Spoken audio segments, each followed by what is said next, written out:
Trinity's been in Midtown Indianapolis for over 90 years. We've been a bearer of hope all that time, and we look forward to continuing in that way for years and years to come. Trinity is at a crossroads of Indianapolis, right in the heart of town. It's not right downtown, it's not in the suburbs, but it's right in the middle. And I see it that way as a congregation. I think it's got the formal liturgy and all the beauty of the building and the music program, and yet it's got a real casual, intimate tone. There's the thing is they welcome just anybody. Anybody can come in the door, and when you come in the door, it's an atmosphere where you feel so good about yourself, and when you leave here from a service, you feel so wonderful. I think once you step inside the door of Trinity, it's hard to explain. It's a feeling all in itself. When I step into this place, it just revives me, and I know God's all around us. Well, my heart and soul is served here at Trinity. And it's just like family. You know these people, and you get to care for these people and love these people. Trinity Church and St. Richard's Episcopal School complement one another in such a wonderful way, in that the mission of both institutions is to educate children in the way of God, and our Episcopal identity is hugely important to both institutions.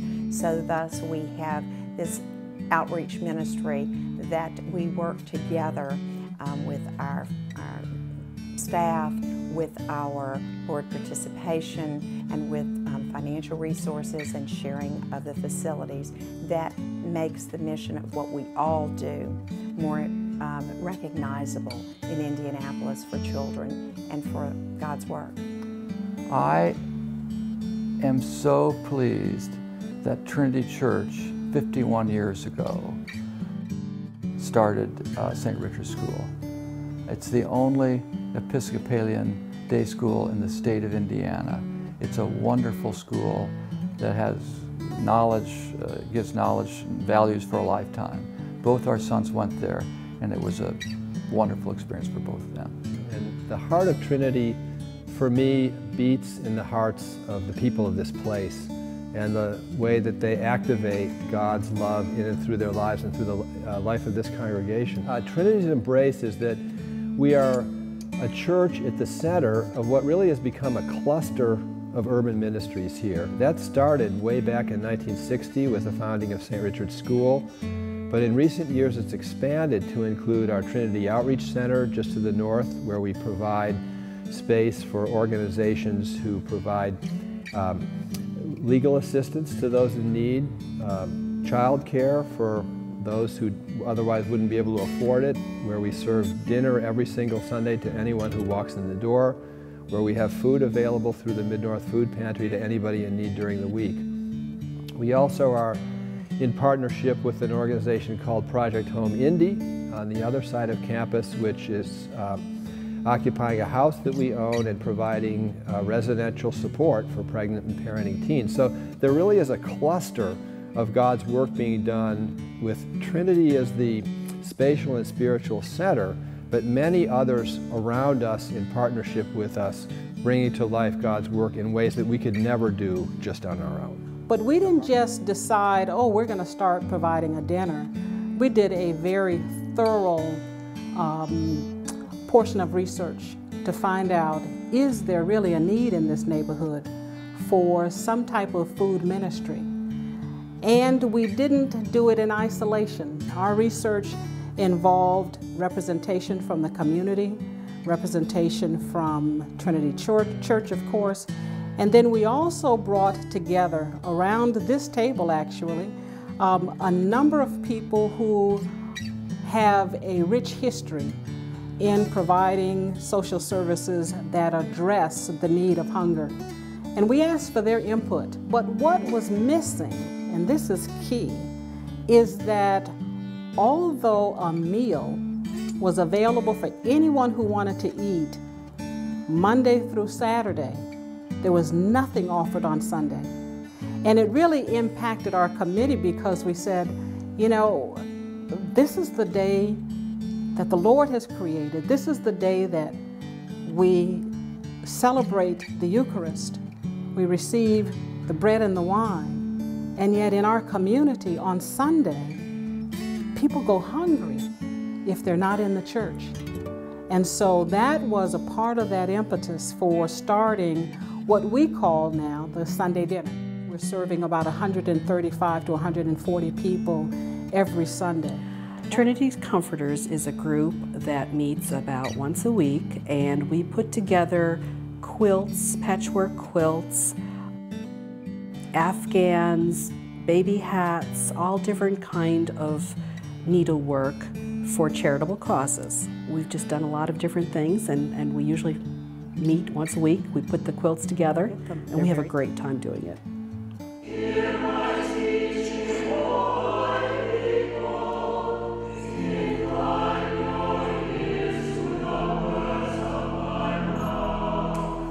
There's a vitally beating heart as well in the music that is so much at the core of our liturgy, the beauty of the liturgy here, and the depth and care in which our education ministries are presented. There is boundless creativity in the opportunities for learning from the youngest age right on through the age spectrum.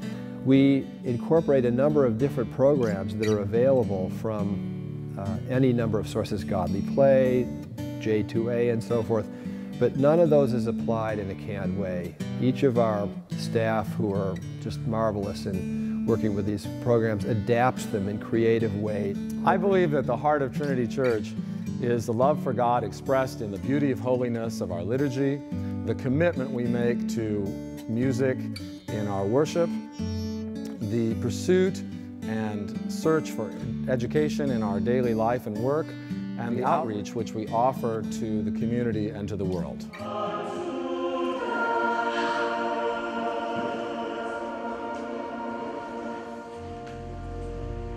The Trinity Choir is comprised of 38 adults and 16 teen and children singers, ages 8 to 18. They rehearse once a week for 2 hours, and then they sing together on Sunday mornings. Singing in the choir is for many a source of musical, liturgical, and spiritual growth and education. Besides singing for weekly and festival liturgies and concerts, the Trinity Choir is involved in outreach by serving at the local Day Spring Center, feeding the hungry, going to the homes of the sick and elderly, singing at holiday times in care centers, and also sharing our music with other parishes within the diocese. The Music at Trinity series features the parish choir singing festival liturgies, evensongs, and concerts with orchestra. We also welcome visiting and resident artists from across the city and the nation. It's a different set of struggles for sure when you have a nice endowment, and we're so grateful for that, and we're able to do more with that. But you can't be all things to all people, and so you have to say, in a way, you have to put your money where your priorities are. And so you don't want to just sit on it like an egg that you're just going to hatch someday down the road. You actually have to put it into action and utilize it in the present day, but while not eroding what you've got. And in this day and age, with the markets going up and down and all around, you just really have to be intentional about sustainability of that endowment for future generations. But we really put a lot of prayer and thought into how mission can happen. We hear a lot nowadays about the institutional church, the traditional church, the mainline churches fading into irrelevancy and inactivity, and I simply don't buy that news. Congregations like Trinity that have so many opportunities to accept, nourish, and send through worship, learning, and serving. There's that Trinitarian, those two Trinitarian verbal triads again. are engines of hope in a world that's really starving for hope. People coming to a place where they're welcomed, whoever they are, whatever their background, whatever their needs, and who find some passion for ministry in those sorts of places, places like here, become instruments of God's peace in a world that is aching for peace and for hope. And that's what we're here to do at Trinity Church, to be part of that. We found a way to bridge together, to provide a wealth of services and resources to help people have healthy and hopefully well-balanced lives. This all comes from hearing that commandment that we are to love one another, that Jesus extends as that's his ministry, is that we're to love one another. And in loving one another, we have to not only be the hands that bring about services, but we have to have the eyes and the ears to hear what's really needed and then address that as best we can. And so that's what I think Trinity's whole philosophy is about, how we want to be partners with our neighbors in carrying out that ministry and mission for wholeness, for health and wealth, and for each of us to learn how we're to love each other. One important emphasis that's deeply a part of our life here is that we eagerly embrace anyone who is at any point in their search for faith and for meaning in their lives. Many people come to Trinity with doubts, questions, struggles, hard experiences with church elsewhere. We welcome and embrace those questions. We are all on a journey together here, and we see one another as companions.